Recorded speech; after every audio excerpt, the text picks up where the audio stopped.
여러분, 오카노 목사님이 살아계실 때 그분이 평생 외쳤던 그 외침이 하나 있습니다.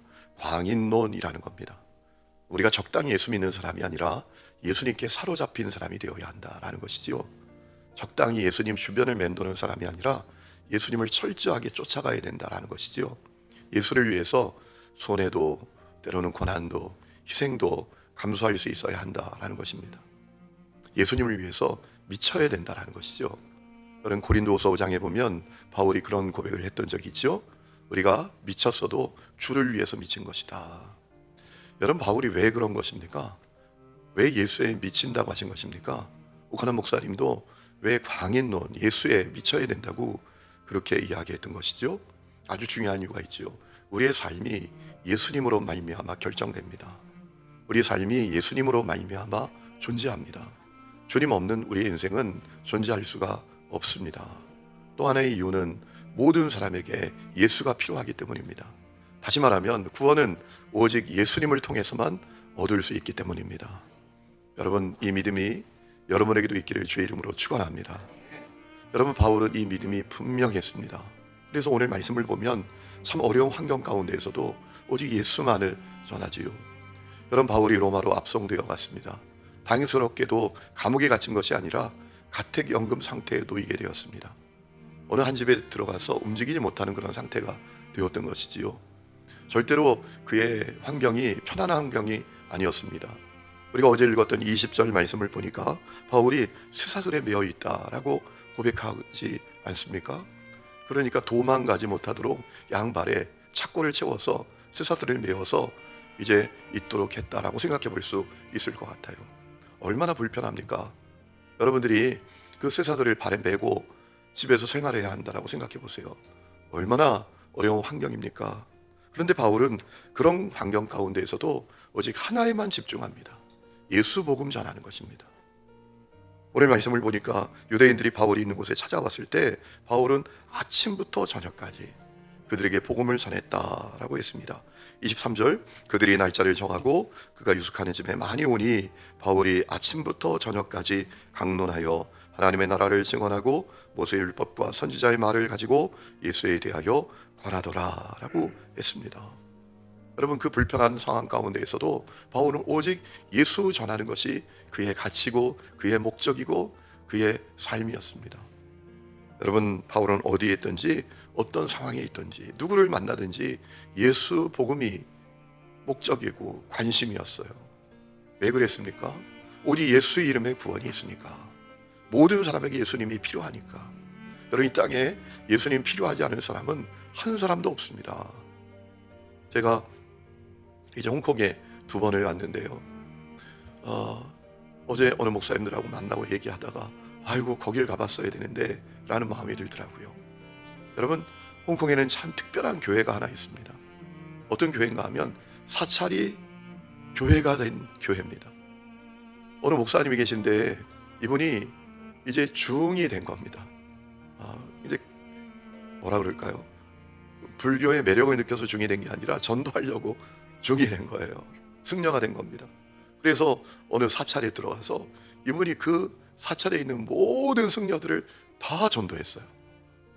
그래가지고 이제 그 사찰이 교회가 된 겁니다. 유명한 장소라고 하더라고요. 가보면 사찰처럼 생겼대요, 교회가. 그런 역사가 있는 교회가 있다라는 얘기를 제가 듣고 아이고, 내가 2번이나 가봤는데 알았으면 가봤을 텐데 라는 마음이 들더라고요. 여러분도 홍콩에 혹시 가실 일이 있으면 한번 찾아가 보세요. 여러분, 예수가 모든 사람에게 필요합니다. 이 땅에 있는 사람들 가운데 예수가 필요하지 않은 사람은 한 사람도 없습니다. 여러분, 여러분의 배우자도 예수가 필요하고요. 자녀들도 예수가 필요하고 형제들도 예수가 필요합니다. 저 미아리 고개에 있는 점집들에 있는 사람들도 예수가 필요해요. 우리 예수 이름에만 구원이 있으니까요. 예수 이름 만나지 못하면 지옥 불에 떨어지게 되니까요. 여러분, 그래서 바울은 오직 예수가 목적이었어요. 예수 전하는 것이 그의 인생의 가치였습니다. 여러분, 그 바울의 모습이 오늘 우리의 모습이 되고 그 바울의 마음이 오늘 우리의 마음이 될 수 있기를 주의 이름으로 축원합니다. 자, 바울이 복음을 전할 때 오늘 말씀을 보니까 반응이 엇갈립니다. 어떤 사람은 믿고요, 어떤 사람은 거부해요. 24절이죠. 그 말씀을 믿는 사람도 있고 믿지 아니하는 사람도 있어라고 했습니다. 그러자 바울이 이사야 6장 말씀을 인용하면서 영적으로 우둔한 사람들은 들어도 듣지 못하고 들어도 깨닫지 못하고 너무나 안타까운 인생이 되고 만다 라고 하면서 중요한 이야기를 하죠. 그렇기 때문에 복음이 이방인에게로 넘어갔다. 이방인들에게 구원의 기회가 열렸다라는 이야기를 안타까움으로 합니다. 여러분, 복음을 전하면 반드시 거부하는 사람들이 있더라고요. 그런데 반대로 듣는 사람이 있습니다. 구원받는 사람이 있습니다. 이 사실을 우리가 기억해야 합니다. 제가 청년 사역을 할 때 청년들을 데리고 제주 전도를 갔던 일이 있습니다.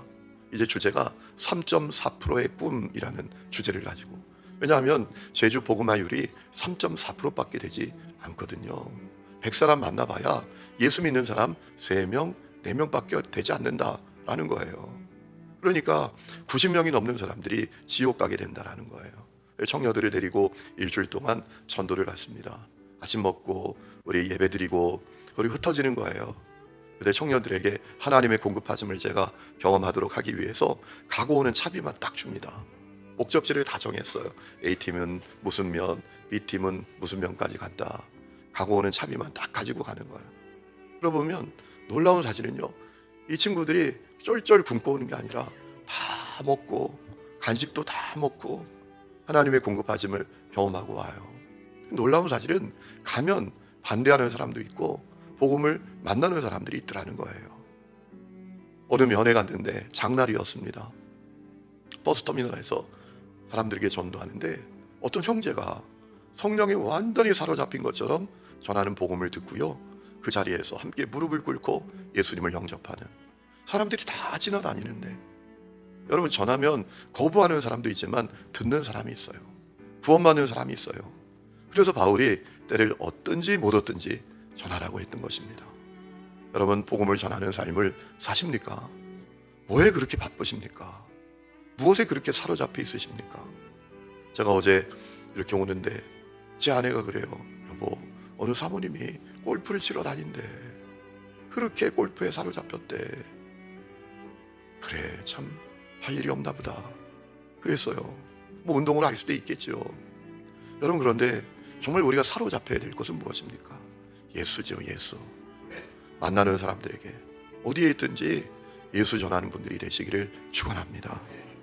자, 바울이 오늘 말씀해 보니까 로마로 합성되어서 2년 동안 찾아오는 모든 사람에게 담대하게 복음을 전했다라고 했습니다. 30절, 바울이 온 이태를 자기 셋집에 머물면서 자기에게 오는 사람을 다 영접하고 하나님의 나라를 전파하며 주 예수 그리스도에 관한 모든 것을 담대하게 거침없이 가르쳤더라라고 했습니다. 여러분, 참 감사한 것은 하나님께서 바울을 로마로 보내셔서 그가 복음을 전할 수 있는 환경과 여건을 기가 막히게 제공하셨다라는 거예요. 감옥에 들어가면 복음 못 전하는 건데요, 그래도 가택연금 상태에 놓이게 되어서 관심 있는 사람은 다 누구든지 그에게 찾아갈 수 있었어요. 그들에게 2년 동안 계속 거침없이 담대하게 복음을 전했다라는 거예요. 여러분, 오늘도 똑같습니다. 하나님께서 우리에게 복음을 전할 수 있는 여건과 환경을 마련해 주세요. 사람들을 만나게 해주세요. 중요한 건 우리도 바울처럼 복음 전해야 합니다. 여러분, 우리가 신앙생활을 하면서 숙고하는 모습이 있어야 돼요. 우리가 어떤 환경에 처할 때, 어떤 여건에 처할 때, 어떤 사람을 만날 때 우리가 주님께 물어야 합니다. 주님, 저를 왜 이 환경에 놓으셨나요? 주님, 내가 왜 이 사람을 만나게 하시나요? 그걸 묻고 그에게 복음 전해야 합니다. 여러분, 자리는 중요하지 않아요. 그게 동네일 수도 있고요, 직장일 수도 있어요, 학교일 수도 있습니다. 중요한 것은 주님이 나에게 왜 이런 여건을 허락해 주셨나? 왜 이 사람들을 만나게 해주셨나? 이 질문을 우리가 가져야 합니다. 이유는 주님이 복음 전하도록 우리에게 그 여건을 허락해 주셨다라는 사실을 기억해야 돼요. 아무리 주님이 복음을 전할 수 있는 여건과 환경과 사람을 붙여주셔도 복음 전하는 데는 관심이 없는 분들이 많습니다. 사람을 만나도 정말 본질이 아닌 얘기, 어디 가면 돈 번다, 어디 가면 건강해진다, 어디 가면 재밌다, 여러분, 이런 데 몰입하는 사람들이 교회 안에도 얼마나 많습니까? 여러분, 우리에게 주신 여건, 우리에게 주신 환경, 우리가 만나는 사람들, 복음을 위해서 여러분 사용할 수 있기를 주의 이름으로 축원합니다. 여러분 사도행전을 오늘 마칩니다. 여러분 사도행전 마치는 내용을 보면서 어떤 마음이 드시죠? 갑자기 이야기가 뚝 끊어지는 것 같아요. 그죠? 그 다음에는 어떤 내용이 있을까? 바울에게 어떤 삶이 펼쳐질까? 이런 것이 우리에게 궁금하잖아요. 그런데 바울 이 사도행전을 보면 갑자기 그냥 뚝 끊어지는 느낌이 듭니다. 여러분 왜 그럴까요? 아주 중요한 이유가 한 가지 있지요. 사도행전은 바울의 생애에 관한 책이 아니라 복음에 관한 책입니다. 예루살렘에서 시작된 복음이 어떻게 로마까지 가게 됐는지에 대해서 알려주시는 책이에요. 그리고 이제 로마의 복음이 전해졌으니 그 복음이 온 세계에 전해질 것을 우리가 예측해 볼 수가 있지요. 여러분 중요한 사실은 이제 이 당시의 로마는요, 사람들에게 땅끝이라고 여겨졌던 장소입니다. 우리 세계 중심지라고 하는 장소예요. 그곳까지 복음이 갔다라는 사실을 우리에게 알려주는 겁니다. 그리고 복음이 전 세계로 퍼져나가게 되었다라는 사실을 가르쳐 주는 것이지요. 여러분 실제로 복음은 전 세계로 퍼져나갔습니다. 수많은 사람들을 통해서 유럽으로 또 아메리카로 또 아시아로 퍼져나가게 되었습니다. 중요한 사실은 그 가운데 수많은 복음 전자들이 있었고 그들이 사도행전 29장을 써내려갔다라는 사실이에요. 여러분 핵심은 무엇이냐? 이제 우리에게 그 사명이 있다라는 거예요. 우리가 사도행전 29장을 써내려가야 된다라는 것이지요.